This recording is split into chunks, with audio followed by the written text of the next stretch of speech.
hadis ini pondasi agama. Jangan nanti kita datang hari kiamat Bapak Ibu sekalian nyesel. Kita pikir sudah banyak amal, ternyata nggak ada yang diterima. Hanya karena tidak.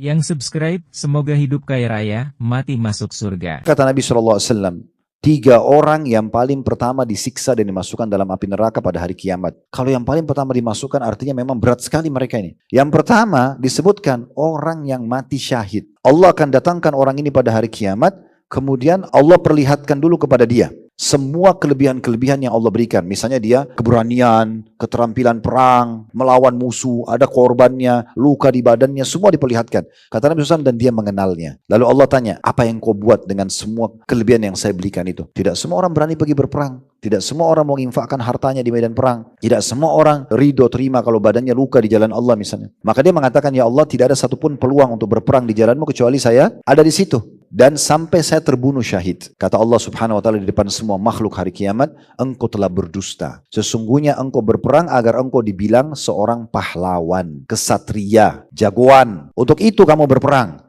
Dan sudah diucapkan. Ini makna hadis luar biasa gitu. Dan sudah diucapkan. Maksudnya apa yang kau niatkan waktu di dunia supaya kau dibilang jagoan, pahlawan, sudah diucapkan. Kau dapat. Orang semua satu dunia puji. Lalu kata Nabi SAW, Allah menyuruh malaikat menyeretnya dan dilempar ke dalam api neraka. Orang mati syahid yang pertama disiksa. Karena dia ngarahkan niatnya, mengalihkan dari niat karena Allah, niat kepada manusia atau untuk manusia. Hanya karena itu. Ini bahaya sekali. Makanya saya bilang tadi, pekah setiap ibadah mulai saat ini. Tujuan majelis taklim seperti ini adalah belajar, kita perbaiki ke depan kalau kita selama ini kurang, atau kalau belum tahu kita terapkan. Kita tidak bicara masa lalu, tapi kita bersyukur saat ini Allah masih mengingatkan kita. Jadi perbaikin. Sebentar sholat asar itu berdiri sendiri bagi kita.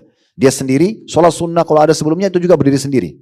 Semuanya dijaga. Dari takbiratul ihram sampai salamnya, kehusyuannya, konsentrasinya, niat untuk karena Allahnya, untuk meraih pahala di setiap ucapan dan gerakannya, karena semua itu ada pahalanya. Gerakan dan bacaan sholat semua ada pahalanya. Kecuali kita ucapin dan kita menghayal, itu akan mengurangi kadar pahala atau bahkan bisa menghilangkannya. Jadi dia berdiri sendiri dan dijaga. Setelah ibadah itu pun udah selesai, jangan dibahas lagi, udah lewat, gak usah lagi dibahas-bahas. Walaupun tentu tidak semua orang yang membahas satu ibadah yang dia lakukan itu riya. Mungkin seorang ibu cerita pada anaknya, suami atau istri cerita pada pasangannya, tadi ada orang miskin jalan saya bantu. Mungkin dia tidak niat riya. Tidak semua kita patuhi. Tapi kalau sudah ke arah sana, dia sudah mulai buka cerita ke teman-temannya, ke medianya, ini bahaya. Sangat terbuka pintu riya tersebut. Golongan kedua, seseorang yang Allah berikan kepada dia ilmu dan Al-Quran. Ini luar biasa. Alim. Wa na'udzubillah, semoga Allah jaga kita. Ini seorang yang alim, ilmunya luas, bacaannya, Qurannya bagus. Lalu Allah datangkan di hari kiamat dan Allah perlihatkan nikmat itu. Allah perlihatkan dia bagaimana pertama menuntut ilmu, bagaimana dia hafal ayat pertama, surah pertama, hadis pertama, kitab pertama yang dia baca. Kemudian dia menguasai ilmu dan Al-Quran. Lalu kemudian Allah tanya dia, apa yang kau lakukan dengan semua kelebihan yang saya berikan itu? Dia mengatakan, ya Allah, tidak ada kesempatan untuk menuntut ilmu ataupun mengajar kecuali saya lakukan karena kamu. Dan tidak ada juga kesempatan baca Quran di siang dan malam hari kecuali saya membaca karena kamu. Kata Allah di depan semua makhluk dipermalukan, kau telah berdusta. Kau belajar agar kau dikatakan seorang alim, dipuji-puji dengan julukan ini, seorang ulama, atau kamu sebagai seorang qari, dan sudah diucapkan. Kau udah dapat itu, orang puji semuanya, satu langit orang puji, sampai selang, orang puji luar biasa. Oh ini alim, oh ini gini, oh ini gitu, dipuji. Kau ingin itu? Dapat. Lalu kemudian diperintahkan, dan kau sudah dapat itu, dan perintahkan para malaikat menyeretnya dan dilempar dalam api neraka. Orang yang pertama mati syahid, orang yang kedua pembaca Quran dan ulama. Yang ketiga, orang yang Allah hukum pertama masuk neraka adalah orang yang Allah berikan, kata Nabi SAW, min asnafil mal, beragam jenis harta, pendapatan, bisnisnya di mana-mana, uangnya banyak banget, kaya raya. Lalu kemudian Allah datangkan dia dan diperlihatkan itu, bagaimana dia mulai dia tidak ada modal, orang kasih modal, dia mulai usaha ini, berkembang, buka cabang A, B, C, D, panjang lebar, kemudian dia kenal. Lalu Allah tanya, apa yang kau lakukan dengan harta yang aku berikan itu?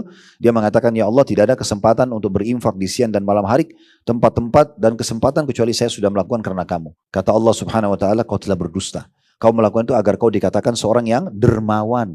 Dan sudah diucapkan, sudah kau dapat itu, orang puji-puji, oh ibu itu baik ya, oh bapak itu baik, sudah dipuji-puji, sudah kamu dapat. Dan kau sudah dapat itu. Maka diperintahkan malaikat menyeret dan dilempar dalam api neraka. Makanya hadis ini pondasi agama. Jangan nanti kita datang hari kiamat Bapak Ibu sekalian nyesel. Kita pikir sudah banyak amal, ternyata nggak ada yang diterima. Hanya karena tidak menata niatnya dari awal. Semua ibadah yang Babil sudah kerjakan, lupakan saja. Ada Allah tugaskan malaikat tidak kita gaji, ya, itu yang selalu mengatur dan mencatat. Tidak usah kita repot-repot. Dan subhanallah, sebagian ulama mengatakan, siapapun yang menjaga amalnya, dia tidak ceritakan di masa hidupnya, maka Allah akan membuka setelah dia mati. Untuk menjadi pelajaran bagi manusia dan menambah pahala dia. Oh si fulan dulu itu puasa Senin Kamis. Oh si fulan itu begini dan begitu. Orang jadi nukil apa yang dia buat tanpa dia cerita. Karena keikhlasan. Salah satu ciri keikhlasan seseorang itu dinukil amal-amal dia setelah dia meninggal.